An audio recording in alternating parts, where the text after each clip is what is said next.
Dear friends, ഇന്ന് നമുക്ക് ലാസർ V Mathew പാസ്റ്ററിൻ്റെ ഒരു പ്രസംഗത്തിൽ അദ്ദേഹം പറഞ്ഞ ഒരു വ്യാഖ്യാനം, അത് യെശയ്യാ പ്രവാചകൻ്റെ പുസ്തകം 7-ാം അധ്യായം അതിൻ്റെ 14-15 വാക്യങ്ങളെ ആസ്പദമാക്കി അദ്ദേഹം പറഞ്ഞതാണ്. അതിപ്രകാരമാണ്: അതുകൊണ്ട് കർത്താവ് തന്നെ നിങ്ങൾക്കൊരടയാളം തരും. കന്യക ഗർഭിണിയായി ഒരു മകനെ പ്രസവിക്കും. അവൻ ഇമ്മാനുവേൽ എന്ന് പേർ വിളിക്കും. തിന്മ തള്ളി നന്മ തിരഞ്ഞെടുക്കാൻ പ്രായമാകും വരെ അവൻ തൈരും തേനും കൊണ്ട് ഉപജീവിക്കും എന്ന് അദ്ദേഹം പറഞ്ഞ് അദ്ദേഹം വ്യാഖ്യാനിക്കുന്നൊരു കാര്യമാണ്. അത് യേശുക്രിസ്തു ഈ ലോകത്ത് ജനിച്ചപ്പോൾ കന്യാമറിയത്തിലൂടെ ജനിച്ചുവെങ്കിലും ആ കന്യാമറിയത്തിലൂടെ ജനിച്ച യേശുക്രിസ്തു കന്യാമറിയത്തിൻ്റെ മുലപ്പാൽ കുടിച്ച് വളർന്നില്ല എന്നാണ് ലാസർ വി മാത്യു പാസ്റ്റർ പറയുന്നത്. അദ്ദേഹം പറയുന്നത്, യേശുക്രിസ്തു മാനവരാശിയുടെ രക്ഷയ്ക്ക് വേണ്ടി തൻ്റെ നിഷ്കളങ്ക രക്തം ചൊരിയേണ്ടതുകൊണ്ട് ലോകത്തിലെ ഒരു മനുഷ്യൻ്റെ ശരീരത്തിൽ നിന്ന് ഉൽപ്പാദിതമാകുന്ന പാല് കുടിച്ചാൽ തൻ്റെ രക്തം മലിനീകരിക്കപ്പെടുകയും ആ രക്തം കൊണ്ട് ഒരിക്കലും മാനവരാശിയെ വിലയ്ക്ക് വാങ്ങാൻ കഴിയില്ല എന്നുള്ള ഒരു കാഴ്ചപ്പാടിൽ നിന്നുകൊണ്ടാണ് പാസ്റ്റർ ലാസർ വി മാത്യു അതിനെ വ്യാഖ്യാനിക്കുന്നത്. എന്നാൽ അത് നമ്മൾ പഠിച്ചു വരുമ്പോൾ നമുക്ക് മനസ്സിലാക്കാൻ കഴിയുന്നൊരു കാര്യമെന്ന് പറഞ്ഞു കഴിഞ്ഞാൽ, പരിശുദ്ധാത്മാവിനാൽ ജനിച്ചുവെങ്കിലും 10 മാസം മറിയത്തിൻ്റെ ഉദരത്തിൽ കിടന്നുവെന്ന് നമുക്ക് ബൈബിളിൽ നിന്ന് മനസ്സിലാക്കാൻ കഴിയുന്നുണ്ട്. അപ്പോൾ അങ്ങനെ 10 മാസം കിടക്കുമ്പോൾ മാതാവിൻ്റെ ശരീരത്തിൽ നിന്ന് വേണം കുഞ്ഞിൻ്റെ ശരീരത്തിലേക്ക് പോഷകങ്ങൾ ലഭിക്കുവാൻ, വളർച്ചയ്ക്കാവശ്യമായ ആഹാരങ്ങൾ ലഭിക്കുവാനായിട്ട്. അപ്പോൾ അതുകൊണ്ട് തന്നെ നമുക്ക് മനസ്സിലാക്കാൻ കഴിയുന്ന കാര്യം എന്താണ്? യേശുക്രിസ്തു 10 മാസവും മറിയത്തിൻ്റെ ഉദരത്തിൽ കിടക്കുമ്പോൾ മറിയത്തിൻ്റെ ശരീരത്തിലെ പോഷക വസ്തുക്കളാണ് യേശുവിൻ്റെ ശരീരത്തിലേക്ക് വളർച്ചയ്ക്ക് കാരണമായി ലഭിക്കുന്നത്. പൊക്കിൾക്കൊടി ബന്ധത്തിലൂടെയാണ് ഇത് ലഭ്യമാകുന്നത്. അപ്പോൾ അങ്ങനെയാണ് പൊക്കിൾക്കൊടി മുറിച്ചാണ് ബന്ധം മാറ്റിയിട്ട് ലോകത്തേക്ക് ജനിക്കുന്നത് തന്നെ. അപ്പോൾ അതുകൊണ്ട് നമുക്ക് 10 മാസം ഉദരത്തിൽ കിടന്നതുകൊണ്ട് മറിയത്തിൻ്റെ ശരീരത്തിൽ നിന്നും മറിയത്തിൻ്റെ രക്തവും പോഷക പദാർത്ഥങ്ങളും യേശുവിന് ലഭ്യമായിരുന്നു എന്ന് വേണം മനസ്സിലാക്കാനായിട്ട്. കാരണം യേശുക്രിസ്തു ലോകത്തേക്ക് ജനിച്ചത് മനുഷ്യപുത്രനായിട്ടാണ്. ആ ത്വക്കുണ്ടായിരുന്നു, അതുപോലെ തന്നെ ശരീരത്തെ അവയവങ്ങൾ മാനുഷികം തന്നെയായിരുന്നു. അപ്പോൾ അത് ലോകത്തേക്ക് ജനിച്ച് പിന്നീട് കരഞ്ഞതും വിശന്നതും ഉറങ്ങിയതും വേദനിച്ചതും ഒക്കെ അതിൻ്റെ ആ അവസ്ഥ മനുഷ്യൻ്റെ ആ സ്വഭാവത്തിൽ നിന്നുള്ളതാണ്. ഇല്ലെങ്കിൽ മനുഷ്യ ശരീരത്തിൻ്റെ പ്രത്യേകത തന്നെയാണ് യേശുവിനുണ്ടായിരുന്നത്. അതുകൊണ്ട് തന്നെ എന്താണ്, യേശുക്രിസ്തു മുലപ്പാൽ തന്നെ കുടിച്ചു വളർന്നുവെന്ന് വേണം നമുക്ക് മനസ്സിലാക്കാനായിട്ട്. അതിന് ഉദാഹരണമായിട്ടൊരു വചനവും കൂടെ പറയുന്നുണ്ട്.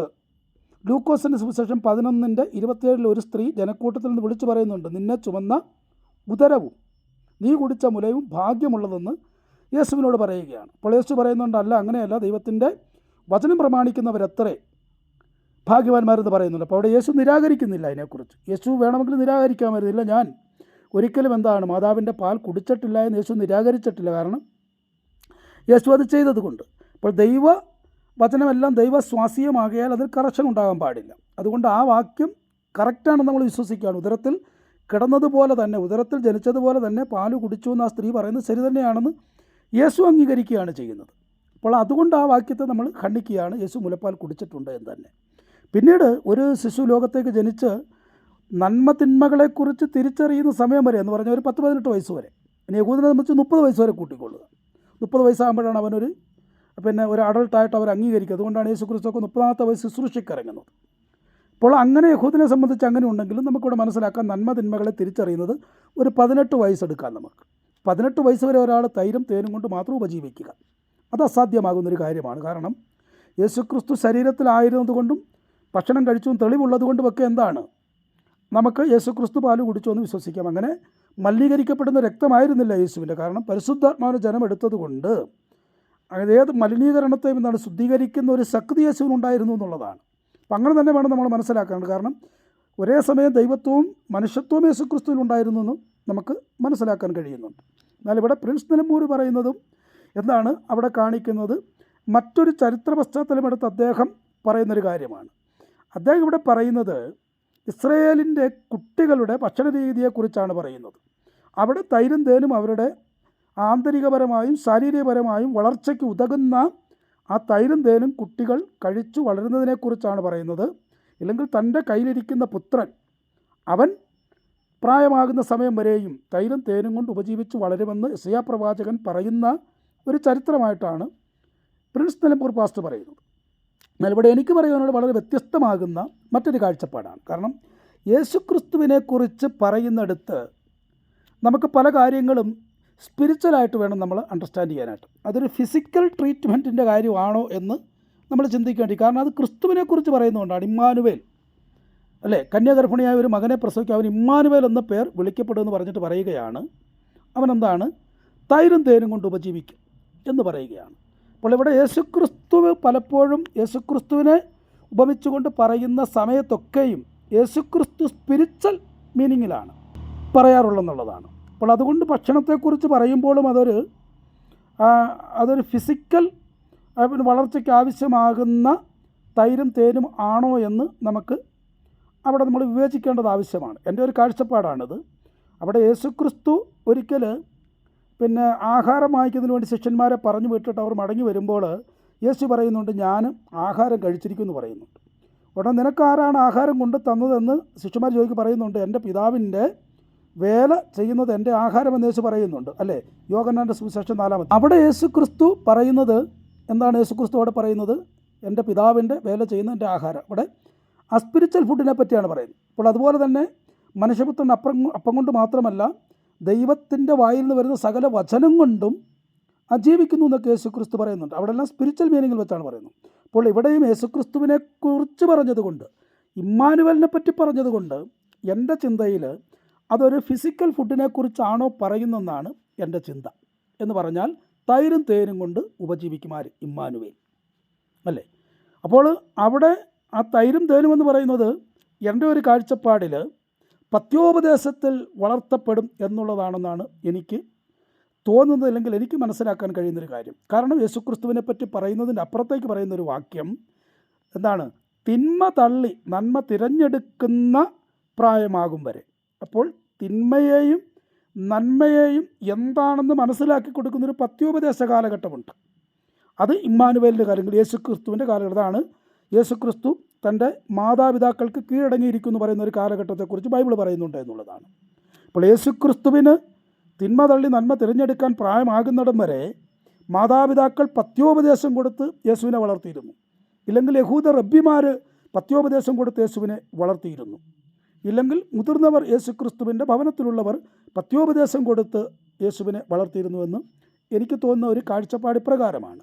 കാരണം ഒരു യഹൂദനാകുന്ന കുട്ടി ജനിച്ച് 3 വയസ്സ് മുതൽ അല്ലെങ്കിൽ 5 വയസ്സ് മുതൽ 12 വയസ്സ് വരെ പഞ്ചഗ്രന്ഥങ്ങൾ പഠിച്ച് ഹൃദ്യസ്ഥമാക്കി ഒരു യഹൂദ ബാലനായി വളരേണ്ടത് ആവശ്യമായിരുന്നു. എന്നാൽ ആ കാലഘട്ടത്തിൽ അവന് പത്യോപദേശം കൂടെ പറഞ്ഞു കൊടുക്കണം. എങ്ങനെയാണ് സമൂഹത്തിൽ ജീവിക്കേണ്ടത്, മാതാപിതാക്കൾ ഇടപെടേണ്ടത് എന്നുള്ള പത്യോപദേശങ്ങൾ കൊടുത്ത് യേശുവിനെ വളർത്തിയെന്ന് വേണം മനസ്സിലാക്കാനായിട്ട്. അതുകൊണ്ട് തൈരും തേനുമെന്ന് പറയുന്ന പത്യോപദേശം ഇല്ലെങ്കിൽ ആ ആഹാരക്രമത്തെ ഒരിക്കലും ഒരു ഫിസിക്കൽ ഫുഡായിട്ട് നമുക്ക് ചിത്രീകരിക്കാനായിട്ട് കഴിയത്തില്ല. അതൊരു സ്പിരിച്വൽ ഫുഡ് എന്ന് പറഞ്ഞാൽ പത്യോപദേശം തൈരിൻ്റെയും തേനിൻ്റെയും ഗുണമുള്ള പത്യോപദേശങ്ങൾ. തൈരെപ്പോഴും ഒരു കയ്പിനെ കാണിക്കും, അല്ലെങ്കിൽ ഒരു പുളിപ്പിനെ കാണിക്കുന്നതാണ്. തേനെപ്പോഴും മധുരത്തെ കാണിക്കുന്നതാണ്. അപ്പോൾ ഈ തൈരും തേനും എന്ന് പറയുമ്പോൾ ഈ പുളിപ്പും അല്ലെങ്കിൽ അപ്പോൾ അല്പം കവർപ്പൊക്കെ ഉള്ളതും മധുരമുള്ളതുമാകുന്ന പത്യോപദേശങ്ങൾ കേട്ട് ഒരു മനുഷ്യൻ നന്മയെയും തിന്മയും തിരഞ്ഞെടുക്കാൻ പ്രായമാകണം എന്നുള്ളൊരു കൺസെപ്റ്റ് ലോകത്തെല്ലായിടത്തുമുണ്ട്. അത് യഹൂദൻ്റെ ഇടയിൽ മാത്രമല്ല, ലോകത്തെല്ലായിടത്തുമുണ്ട്. അതുകൊണ്ടാണ് അങ്ങനെ പത്യോപദേശത്തിൽ വളർന്നു വരുന്ന ഒരു കുട്ടി തിന്മയെ തള്ളി അവൻ നന്മയെ തിരഞ്ഞെടുക്കും എന്ന് ഈ ബൈബിളിൽ ആ വാക്യം വളരെ കൃത്യമായി പറയുന്നുണ്ട്. ഇത് എൻ്റെ ഒരു കാഴ്ചപ്പാടാണ്. ക്രിസ്തുവിനെ സംബന്ധിച്ച്, ഇമ്മാനുവിനെ സംബന്ധിച്ച് പറയുന്നത് കൊണ്ട് അത് ഒരു ഫിസിക്കൽ ഫുഡാകാൻ സാധ്യത ഉണ്ടോ എന്ന് നമ്മൾ ചിന്തിക്കേണ്ടത് ആവശ്യമാണ്. അതൊരു സ്പിരിച്വൽ മീനിങ്ങിൽ പറഞ്ഞതല്ലേ എന്ന് നമുക്ക് മനസ്സിലാക്കേണ്ടത്. കാരണം ബൈബിളിലെ പല കാര്യങ്ങളും, ചില കാര്യങ്ങളൊക്കെ നമുക്ക് ഫിസിക്കലായിട്ട് തോന്നിയാൽ പോലും, അല്ലേ, ശിഷ്യന്മാർക്ക് പോലും എന്താണ് അത് ഫിസിക്കലായിട്ട് തോന്നി. നീ എവിടുന്നാണ് ആഹാരം കഴിച്ചത്, ആരാണ് നിനക്ക് കൊണ്ടുതന്നു ചോദിച്ചപ്പോൾ യേശു പറയുകയാണ്, എൻ്റെ പിതാവിൻ്റെ വേല ചെയ്യുന്നതിൻ്റെ ആഹാരമെന്ന് പറയുകയാണ്, അല്ലേ. അപ്പോൾ അതുപോലെ തന്നെ യേശുക്രിസ്തു എന്നെ തിന്നുന്നവൻ എന്മൂലം ജീവിക്കുമെന്നൊക്കെ പറയുമ്പോൾ അതൊരു ഫിസിക്കൽ മീനിങ്ങിലല്ല എടുക്കുന്നത്, അതൊരു സ്പിരിച്വൽ മീനിങ്ങിലാണ് യേശുക്രിസ്തു അത് നമുക്ക് മനസ്സിലാക്കി തരുന്നത്. അതുകൊണ്ട് യേശുവിനെക്കുറിച്ച് പറയുന്ന ഏതൊരു കാര്യത്തിലും നമ്മൾ ഫിസിക്കലായിട്ട് പോകാതെ അത് സ്പിരിച്വലായിട്ട് മനസ്സിലാക്കിയാൽ ഇവിടെ അത് ഫിസിക്കലായിട്ടുള്ള തേനും തൈരുമാണെന്ന് നമുക്ക് പറയാൻ കഴിയില്ല. മറിച്ച് അതൊരു പത്യോപദേശം അപ്രകാരമുള്ള ഗുണപരമാകുന്ന, ഇല്ലെങ്കിൽ അത് ചില പത്യോപദേശങ്ങൾ എന്താണ് തൈരിൻ്റെ തേനിൻ്റെ ഗുണമുള്ള ആ പത്യോപദേശങ്ങളുടെ യേശുവിനെ വളർത്തിക്കൊണ്ട് വന്നു എന്ന് വ്യാഖ്യാനിക്കുവാനും കഴിയുമെന്നാണ് എനിക്ക് തോന്നുന്നത്. അത് എൻ്റെ ഒരു കാഴ്ചപ്പാടാണ്. അതുകൊണ്ട് ഈ 2 പേര് പറഞ്ഞതിനേക്കാൾ ഉപരിയായി എനിക്ക് പറയുവാനുള്ളത് ഇപ്രകാരമാകുന്ന കാര്യമാണ്. വാക്കുകളെ ഇവിടെ ചുരുക്കട്ടെ.